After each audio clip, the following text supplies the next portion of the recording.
नमस्कार जी। सत साहेब जी। क्या नाम है बहन जी आपका? मेरा नाम बिमला भगतमती है, विराटनगर की रहने वाली हूँ मैं, जिला जयपुर है। बहन जी, संत रामपाल जी महाराज से नाम दीक्षा आपने कब ली? 2012 में 7वां महीने 27 तारीख को। संत रामपाल जी महाराज से नाम दीक्षा लेने से पहले क्या आप कोई भक्ति साधना भी करते थे? जय गुरुदेव की भगत थी मैं। 2001 से नाम लिया, 12 साल भक्ति की है मैंने जय गुरुदेव की। सुबह शाम भक्ति करते थे, कान में ऐसे लगा के और बंद करके चद्दर ओढ़ के भक्ति करते थे। 5 नाम काल के थे और शाम सुबह बस ऐसे ही आरती चलाते थे। कोई सत्संग नहीं था, कोई कुछ नहीं था और काल की भक्ति करते थे हम। मेरे पति भी चल बसे थे, सऊदी अरब गए थे नौकरी करने और वहाँ पे ही मार दिया था किसी ने। तो मेरे को 4 महीने तक पता नहीं लगा था, कोई चीज का पता नहीं था। ऐसे कहते थे मेरे को मेरे जेठ भी कि क्या बोलते हैं कि वो तो अभी आईसीयू में है और ये गैस की उससे टैंकर फट गया है ड्यूटी पे और आईसीयू में कंपनी इलाज करवा रही है। मेरे को ये बताते थे, बता के और मेरे को 4 महीने निकाल दिए। और बहुत हानि हुई है, कभी लड़ाई झगड़े हो रहे हैं, कभी कर्ज में डूब रही हूँ मैं और कोई शांति नहीं हुई थी। गली मोहल्ले वाले सब लड़ाई झगड़ा करते थे, गाली गलौज बकते थे, डंडे ले लेके आते थे मारने के लिए। जय गुरुदेव के सत्संग भी कराती थी तब भी गालियां बकते थे, कोई लाभ नहीं हुआ मेरे को। बहन जी, आपने बताया कि जय गुरुदेव की भक्ति से आपको कोई लाभ नहीं मिले। आपके पति सऊदी अरब काम करने के लिए गए थे, वहां उनकी डेथ हो गई, आपको 4 महीने तक डेड बॉडी भी नहीं मिली। तो फिर संत रामपाल जी महाराज की शरण में आप कैसे आए? भगत जी थे, उनके घर दंडोत करने गई। मेरे को एकदम से परमात्मा की दया हुई, संत रामपाल जी की। पता नहीं कैसे चले गई मैं, मेरे को पता भी नहीं था। पागलों की तरह घूमती घूमती पागल हो रही थी मैं, रोती रहती थी रात दिन और मेरे को कुछ नहीं दिखता था, कुछ भी अच्छा नहीं लगता था। पानी पीती थी, सिर्फ 40 दिन तक मैंने पानी के सत रही थी मैं और अंदर ही अंदर घर में लेटी रहती थी, बैठी रहती थी, कुछ भी नहीं दिखता था मेरे को और ऐसे पागलों की तरह रोती रहती थी। मेरे पास कोई नहीं, मेरे को कोई सहारा देने वाला नहीं था, कुछ नहीं था, कोई नहीं बताया मेरे को। आके बैठ जाते थे, चले जाते थे सब। इसलिए फिर मैं गई संत रामपाल जी की शरण में, जिन भगत जी ने नाम ले रखा। फिर वहाँ दंडोतम प्रणाम करके मैं प्रार्थना लगाई कि क्या बोलते हैं, रामपाल महाराज मैं आपकी शकल देखी हूँ, आपका नाम सुन रही हूँ, मैं आपको दंडोत करके जा रही हूँ। आप मेरा पति मरा है या जिंदा है, कोई भी मार दिया, क्या घटना हुई है, उसको मेरे सामने ला दो। आपकी शक्ति जब जानूंगी मैं नाम ले लूंगी आपका। ठीक है जी। फिर उसके बाद गुरु जी को प्रार्थना, रामपाल महाराज को प्रार्थना करके आई सिमू भगत जी के घर पे। उसके बाद में तीसरे दिन, 3 दिन के बाद में दिन में 11 बजे दंडोत करके आई। 11 बजे दंडोत करके आई, संडे के दिन 11 बजे दिन में आके घर पे मट्टी लग गई। फिर उसके बाद में मुझे होश नहीं है कुछ भी, फिर मैं पागलों की तरह हो गई। फिर 1 साल निकल गई मेरी। 1 साल निकलने के बाद में फिर पंडित से मैंने दुर्गा पाठ करवाया 17,000 रुपये दे के और वो पंडित से फिर मेरी खटापटी हुई। दोनों लड़कियों की स्थिति बिगड़ती जा रही थी और मेरे को धमकी लगा के गली मोहल्ले वाले ऐसे कहते थे कि अभी तो तेरा पति मरा है, उसके बाद में तेरे बेटे मरेंगे, अब तू बचा लियो। कैसे बचाएगी, हम तेरे को देखते हैं, अब तेरी 3 बेटों को भी खत्म करवाएगी तू। मेरे को ये धमकियां लगाते थे। इसलिए मेरे को डर के मारे फिर मैं भगत जी के घर गई, सिम्मू जी के, और वहाँ से फिर मैं बोली भगत जी को कि क्या बोलते हैं भगत जी, मेरे को संत रामपाल जी के आश्रम में कब लेके चलोगे? तो वो बोले कि कब चलेगी तू आश्रम में? मैंने कहा मेरे को आज ही लेके चलो, मैं परेशान हूँ। मेरे को पंडित ने ऐसे बोला कि मैं भोले बाबा की मूर्ति पे रख दूंगा, काली माता के सामने रख दूंगा, काली माता करेगी जो करेगी तेरे बेटों का, फिर देखियो क्या होगा।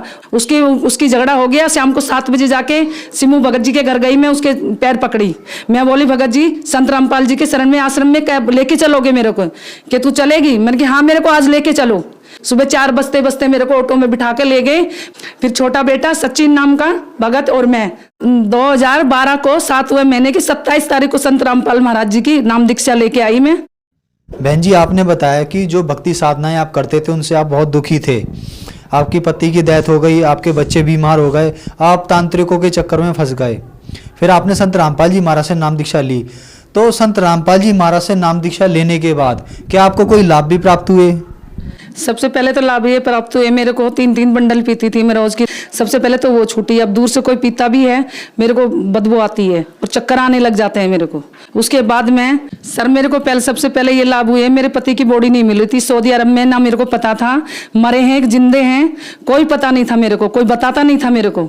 तो मैं जाके संत रामपाल जी महाराज की मैंने फोटो देखी सिम्मू की घर पे टीचर हैं वो, उनके घर पे देखी मेड़के हैं वो, ठीक है जी। उनके घर पे जाके मैंने डंडोत करी और प्रार्थना लगाई। संडे के दिन में 11 बजे, शुक्रवार को डंडोत करी, मैंने प्रार्थना लगाई इनको, और संडे के दिन में 11 बजे आके मेरे सामने बोटी लग गई है। ये पता नहीं था मुझे मरे हैं कि जिंदे हैं। मैंने ये बोला था गुरुजी को, तो गुरुजी आप शक्तिमान हो तो मेरे को ये शक्ति दिखा दो। फिर मुझे विश्वास हुआ कि पूर्ण परमात्मा है। तीसरे दिन ही बॉडी, डेड बॉडी जो फंसी हुई थी वो ला दी। 4 महीने से मुझे किसी चीज का भेद नहीं था। उसको बाद में फिर मैं पागल सी हो गई, एकदम से रोती रहती थी पागलों की तरह। मेरे को कोई ना मेरे पास से बैठता था, ना मेरे को पूछता था, कुछ भी नहीं बोलते थे, ना मेरे को खाने के लिए पूछते थे। जो मैं पागल सी हो गई थी मेरे आदमी को मरने के बाद में, वो ठीक हुई मेरी स्थिति, उससे ठीक हो गई मैं। उसको ठीक होने के बाद में फिर कर्जे में डूबी हुई थी मैं। कर्जे में मेरे को ऐसे कहते थे कि मकान बेच के जाएगी। तो संत रामपाल महाराज जी ने दया करी, बोले बेटा मकान नहीं बिकेगा। एक बहन का लड़का था रणबीर, उसने भी नाम लिया था गुरुजों का। वो आता था मेरे पास, खर्चा डालता था। परमात्मा ने उसको शागिर्द बनाए थे। उसको पैसे परमात्मा की ऐसी दया हुई, धीरे धीरे मेहनत करके दोनों बेटों ने करी, मैंने करी मेहनत करके उसका कर्ज हमने उतार दिया। जिनका कर्ज था वो भी परमात्मा ने, संत रामपाल जी महाराज ने उतरा दिया कर्जा। कर्जे से हम बिल्कुल फारिग हो गए। कर्जे से फारिग होने के बाद में गुरुजों को बोली, गुरुजी झोपड़ी के प्लस्तर नहीं हो रहा है, गुरुजी मेरे पास तो पैसे भी नहीं है और 7,000 रुपए रखे हैं घर पे। गुरुजों ने बोला रामपाल महाराज ने कि क्या बोलते हैं बेटा, 7 लाख रुपए हैं, 7,000 रुपए नहीं है, जा झोपड़ी का काम चला दे। परमात्मा तेरी साथ है, गुरुजी तेरी साथ हैं और तेरी दया करेंगे। खाने को दाने भी नहीं थे, खाने के लिए भी मोहताज हो गई थी, काम धंधे सब छूट गए थे। और संत रामपाल जी महाराज ने ऐसी दया करी जो कि प्लस्तर भी हुआ, टाइल भी लगी और सारा काम हो गया, नीचे मार्बल हो गया। फिर ठेकेदार को सिखा के और अड़ोसी पड़ोसी उसको भेज दिए। फिर उसके बाद मेरे पास पैसे खत्म हो गए। फिर मैं गुरुजियों को बोली कि गुरुजी मेरे पास पैसे नहीं है, कि बेटा मालिक दया करेंगे, सब आ जाएंगे पैसे, तेरा काम हो जाएगा। फिर एक भगत ने मेरे को 8,000 रुपए दिए, एक भगत ने मेरे को 15,000 रुपए दिए। परमात्मा ने ऐसी, गुरु महाराज जी ने ऐसी दया करी जो सारा काम संत रामपाल जी महाराज ने, और फिर देखते रह गए अड़ोसी पड़ोसी सब। जो ठेकेदार भाग के गया था वो भी देखता रह गया।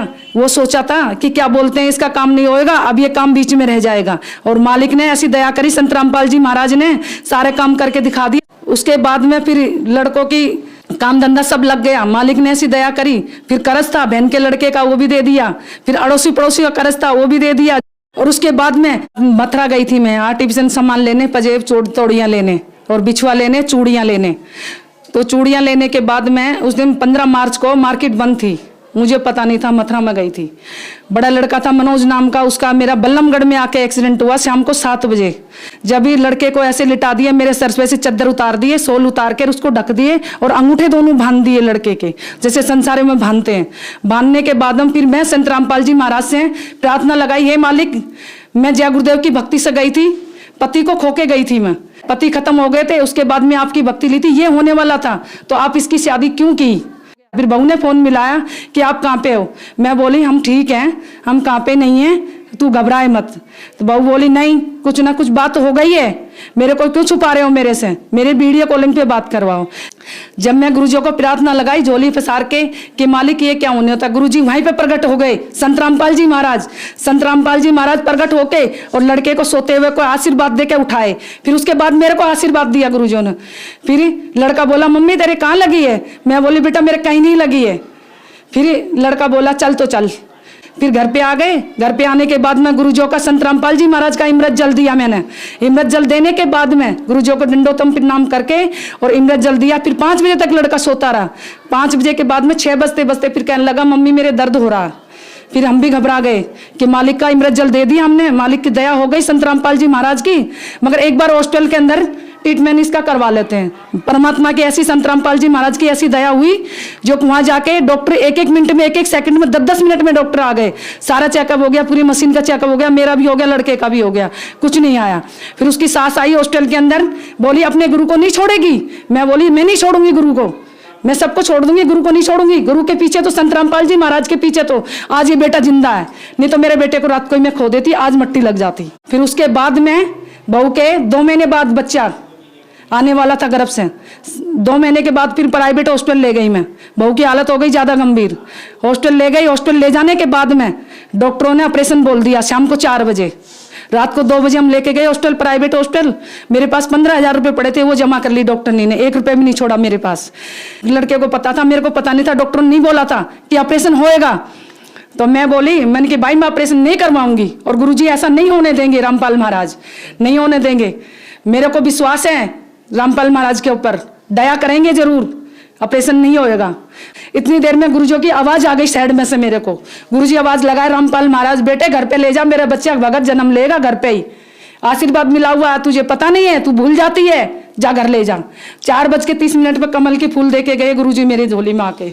मैं रोती थी, संत रामपाल जी महाराज, और रोती थी। पड़ोसन ने ये बोला था कि क्या बोलते ले, खिला ले पोता, इससे पहले खंडित हो गया था बच्चा।